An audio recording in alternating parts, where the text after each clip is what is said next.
Hello, and welcome to the History of Africana Philosophy by G.K. Jeffers and Peter Adamson, brought to you with the support of the King's College London Philosophy Department and the LMU in Munich, online at historyofphilosophy.net. Today's episode, Songs of the People, Paul Robeson and the Negro Spiritual. Remember W.E.B. Du Bois's idea of the talented tenth? Well, never mind about them, because we want to tell you about Paul Robeson, a man who could easily have qualified as one of the talented 1,000,000th. He was a professional football player, studied law at Columbia, starred in Hollywood movies, became both a world-famous singer and an accomplished linguist, and gained notoriety as a leading campaigner for civil rights and socialism. If you've seen the recent movie, One Night in Miami, which imagines what might have been said during a get-together between Malcolm X, Sam Cooke, Muhammad Ali, and Jim Brown, then picture the same gathering of prodigious talent, except that there's only one guy in the room. He received a fitting encomium from the African-American poet Amiri Baraka, formerly known as Leroy Jones, who wrote of him as Paul the artist, Paul the actor, Paul the scholar, Paul the fighter, all combined so that he was the tallest of men. That line echoes a comment sometimes made by African Americans during Robeson's own life. He was called the tallest tree in our forest. As it happens, both Baraka and Robeson hailed from the state of New Jersey, where Robeson was born in 1898. His life would be an extraordinary one, yet also one that typified many developments in Africana thought and activism over the first half of the 20th century. Already in 1925, James Weldon Johnson mentions Robeson as an outstanding singer in his pioneering Book of American Negro Spirituals. He performed in New York during this time and attended parties at the home of Karl van Vechten, making him a participant in the cultural flowering that was the Harlem Renaissance. But his star was at this time only beginning to rise. By the 1950s, no less an observer than Du Bois was calling him the best-known American on earth, adding the sadly ironic caveat, only in his native land is he without honor and rights. For all his talents, it was especially Robeson's singing that won him that renown, with his most famous performance perhaps being Old Man River in the 1936 movie Showboat. You can, if you like, watch it on YouTube. His stage career took him to other countries, notably England, where he had already sung spirituals like Go Down Moses in 1922. It was in London that his political views began to take shape, views that would eventually make him one of the most prominent victims of the anti-communist scare of the 1950s. British leftists, including George Bernard Shaw, introduced him to socialism. Meanwhile, as he would later write in his autobiography, Here I Stand, Robeson met with luminaries of African thought, like Kwame Nkrumah, Jomo Kenyatta, and Nnamdi Azikiwe, so that he for the first time started to see himself too as an African. Study at the School of African and Oriental Studies in London exposed him to African languages and culture, including African music. For Robeson, music and language were intimately connected. One reason for his worldwide popularity was his desire and ability to sing folk music in the local language, pretty much wherever he went. He became fluent in Russian and studied, among other languages, French, German, Spanish, Chinese, Yiddish, Hebrew, Norwegian, Czech, modern Greek, Latin, Portuguese, and several African languages, including Yoruba, Efik, Twi, and Ga. At first, Robeson tried to keep his artistic career separate from his politics. In 1931, he protested, "I'm an artist, I don't understand politics." This was a somewhat disingenuous remark since he began to explore socialism already in 1928. But 6 years later, Robeson was in any case singing a different tune. The artist must take sides. He must elect to fight for freedom or for slavery. I have made my choice. I had no alternative. This quotation, which appears on his gravestone, expresses the core of his philosophy as both a performer and activist. He spoke out boldly in favor of socialist politics and against racism in the United States. Thus, during the Nuremberg trials of the Nazis in 1946, he argued that American involvement was hypocritical, given that the people of America are murdered by the same kind of men that are on trial. He also gave an incendiary speech in Paris, arguing that African Americans should refuse to fight for their country, since it did not offer them basic political rights. Robeson's socialism was inextricably bound up with his opposition to racism in the US. He accepted the usual Marxist paradigm that socialism was the final step in a natural evolution, a development, as he put it, of human society from tribalism to feudalism to capitalism to socialism. But he was not the sort of man to justify his political stance on a theoretical level. Instead, he proposed that socialism should be judged on its practical results. And for him, the lack of bigotry in Soviet Russia was proof that the communist system worked. He experienced this firsthand, living with his family for some time in Russia. His son even went to the same school as the son of Joseph Stalin. His relief at the lack of racism there may remind us of Frederick Douglass, who was struck by the openness he found in Britain and Ireland in contrast to the viciously racist United States. Robeson noted this parallel between Douglass and himself. Explaining why he became a celebrated world citizen, yet always returned home, he quoted Douglass: "I do not go back to America to sit still, remain quiet, and enjoy ease and comfort. I glory in the conflict, that I may thereafter exult in the victory." In the post-war era, the American government did its best to make him regret this choice. During the Red Scare, Robeson's passport was taken away from him for a decade, cutting him off from paying audiences in Europe, Canada, and elsewhere. He was also summoned to testify before the House Un-American Activities Committee.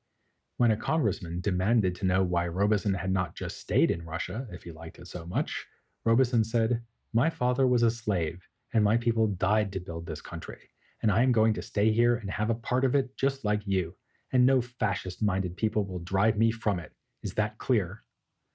As reward for his integrity, the Saturday Evening Post called him a Soviet weapon in the war for the minds of the world's colored peoples. He was disowned by the NAACP, and even the heroic Jackie Robinson, who broke down the color line in baseball, spoke against him in front of the House committee. This is a story worth knowing for its own sake, but our main reason for telling it is that Robeson gives us the chance to talk about the interrelation of race and music in this period. As that period's most prominent African American artist, he constantly confronted this question. Early on, he let his talents be used in films and theatrical productions that presented a cliched or negative image of Black people. In 1923, Marcus Garvey denounced Eugene O'Neill's play The Emperor Jones, in which Robeson played the title role, for its representation of the Caribbean. A Black columnist, J.A. Rogers, commented frankly that it was written for morons. But as Robeson would later say in his autobiography, he soon came to understand that the Negro artist had a responsibility to his people who rightfully resented the traditional, stereotyped portrayals of Negroes on stage and screen. He sought to use his art in the cause of liberation, for example by refusing to perform for racially segregated audiences. Decades before the civil rights struggle, he changed the lyrics of his signature song, Old Man River, so that they would have fit perfectly into that struggle. He turned the defeatist lines, "I get weary and sick of trying, I'm tired of living and scared of dying," into the defiant, "I keep laughing instead of crying, I must keep fighting until I'm dying." And it's easy for us to overlook a more fundamental point about Robeson's career, which is that he was in fact presenting Negro spirituals and other African American folk music to a wide audience and making it world famous. He was the first person to put on concerts consisting entirely of Black American music, and he was constantly alive to the potential and importance of that music. He presciently observed, for example, that Dizzy Gillespie and Charlie Parker would eventually be seen as great composers like Debussy and Stravinsky. He proposed that immersion in the Black folk tradition could be a step towards apprehending something more universal. His autobiography ends with a short theoretical discussion about the fact that the pentatonic scale is used in African American folk music, in music from Africa itself, from Britain, Eastern Europe, and even Asia. Robeson adds, "Interested as I am in the universality of mankind, in the fundamental relationship of all peoples to one another, this idea of a universal body of music intrigued me, and I pursued it along many fascinating paths." This should remind us of Alain Locke, who likewise thought that an engagement with particular cultural traditions could lead to appreciation of universal aesthetic values. But it was not so easy to put this elegant theory into concrete practice. From early on, Robeson was torn not just between his political commitments and commercial success, but also between the African American folk tradition and a more universal repertoire. He wondered, can I be an artist with just Negro songs? But then fretted that improving his singing technique was making his performances less compelling. What audiences, perhaps especially white audiences, wanted from Robeson was a feeling of authenticity. Reviews of his singing praised his naturalness, as in this typically condescending bit of praise from the Manchester Evening News in Britain. One of a race whose natural emotions have been as yet little affected by that cramping and dehumanizing process that we know as civilization. Another review from the same city said that Robeson stands outside art, again meaning this as a compliment. In fact, though, Robeson was presenting his audiences with a carefully, indeed artfully, calibrated version of folk songs. For example, his use of dialect was restrained compared to some other singers of Negro spirituals. One listener who was more attuned to this than the journalists in Manchester was Anna Julia Cooper. Commenting on Robeson's performance of the work song Waterboy, she said that she wasn't sure if it was the real Robeson I heard or the actor impersonating a chain gang Negro. A more general form of this complaint was issued by another leading woman thinker, Zora Neale Hurston. In an essay published in 1934, she distinguished between spirituals and neo-spirituals, the former an authentic folk phenomenon found in real religious services, the latter an artificial construct that was literally arranged for presentation at secular concerts. The neo-spirituals had been gaining in popularity since the 1870s, when the Fisk University Jubilee Singers became the first group to sing spirituals in public. While Hurston accepted the value of such performances, she was adamant that they should not be confused with real spirituals. Those were songs of the people as sung by them, and expressed genuine religious as well as aesthetic feeling. Because they emerged organically from the people, the spirituals did not form a kind of canon or conform to technical, definable standards. Rather, they are being made and forgotten every day, and when they are sung in church, the congregation is bound by no rules. The only thing that all spirituals really have in common is that they are Negro religious songs. So we should not assume that they are always meditations on the suffering caused by oppression. It would be ridiculous, says Hurston, to call them all sorrow songs.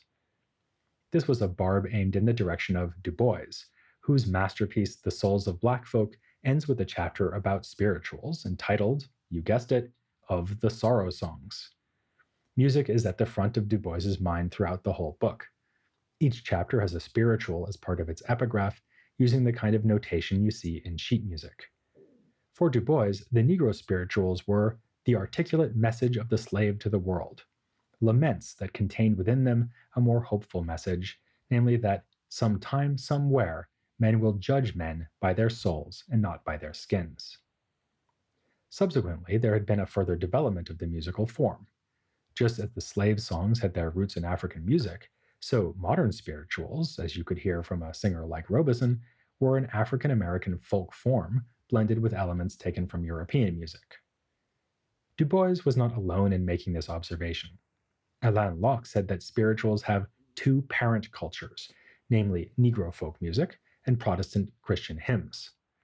He made this point in an essay about the spirituals, which he included in his anthology, The New Negro, the pivotal document of the Harlem Renaissance.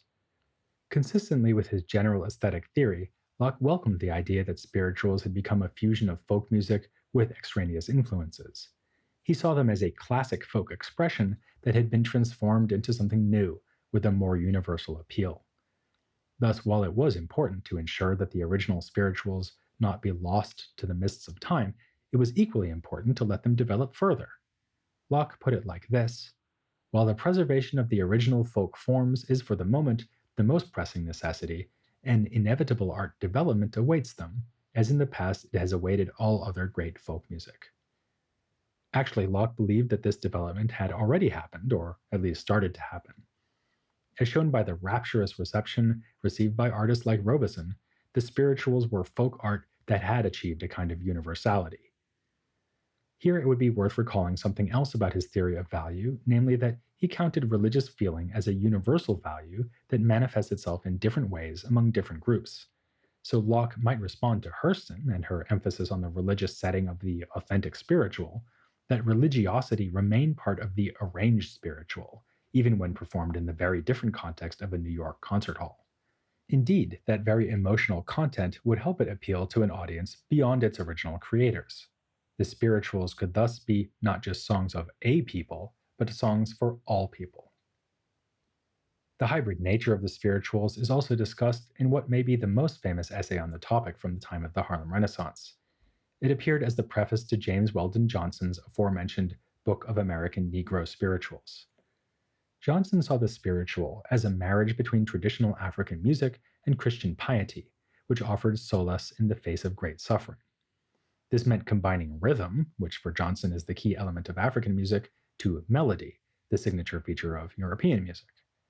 To show that Negro folk music really does have African origins, he pointed to structural similarities like the call and response pattern that can be found in both Bantu folk songs and spirituals like Swing Low, Sweet Chariot. He also defends the authenticity of the spiritual as a genuine cultural production of African Americans. Those who think of them as mere imitations of Protestant church music remind Johnson of people whose elitism makes them doubt Shakespeare's authorship of his plays. He speculates as to whether the spirituals were devised collaboratively by groups of singers or by musically gifted individuals, and decides it was probably a combination, but more the latter than the former. Notice here the parallel to a question we discussed about oral philosophy in African tradition. There, too, it has been debated whether creative agency should be ascribed to groups or to wise individual sages. Johnson does not hesitate to call traditional African music primitive and even barbaric, but this does not mean he questions the value of that music or of folk music in general. In the preface to a sequel volume, he says that folk art requires naivete and a sort of intellectual and spiritual isolation on the part of the producing group that makes it indifferent to preconceived standards. This simultaneously echoes Locke's idea that folk art is not yet universal in nature, and Hurston's claim that the real African American music is bound by no rules. Along the same lines, Johnson notes the exceeding difficulty of rendering what he calls the swing of Negro music in formal notation. His respect for the people who produced folk music is also clear from his defense of capturing dialect when writing down lyrics. To use conventional spelling and grammar would, he thinks, be a form of sacrilege. Again, there's an interesting parallel here, in this case to Hurston's use of unconventional spelling to capture the authentic dialogue of the folk who feature in her novels and ethnography. In other novels and poetry of the Harlem Renaissance, we often see music being used to represent Black identity. The work of Claude McKay illustrates this well. He wrote a novel called Banjo, which is also the name and favorite instrument of the main character. The choice of the banjo is meaningful, since it was originally based on an African instrument, and through the 19th century had been played mostly by African Americans until it crossed over into white music. Repudiating the modernist ideal of critics like Locke, McKay thought the aim of Negro art should be a straightforward return to the primitive. Again, we see this usually pejorative word being given a positive value. In another novel called Home to Harlem, he offers a vivid description of music as a vehicle of that return. Describing a piano player who is lost in his playing as if in some sensual dream, McKay writes that the player has wandered off into some dim, faraway ancestral source of music, like black youth burning naked in the bush, love deep in the heart of the jungle, black lovers of life caught up in their own free native rhythm. What explains the intense and sustained interest shown by authors of the Harlem Renaissance in the topic of spirituals? In part, they simply wanted to understand spirituals as an aesthetic phenomenon. Much as later generations would argue over the relative merits of funk and disco, they noted the contrast between an earthier, arguably more authentic musical style and a more artificial style that obeyed set conventions. If you especially valued authenticity, like Hurston, Johnson, or McKay, you'd be apt to see the crossover appeal of a singer like Robeson as a case of selling out. But if, like Locke, you thought that true modern artists should take distance from the folk traditions that inspired them, then you might see that same appeal as proof of a successful step towards universality.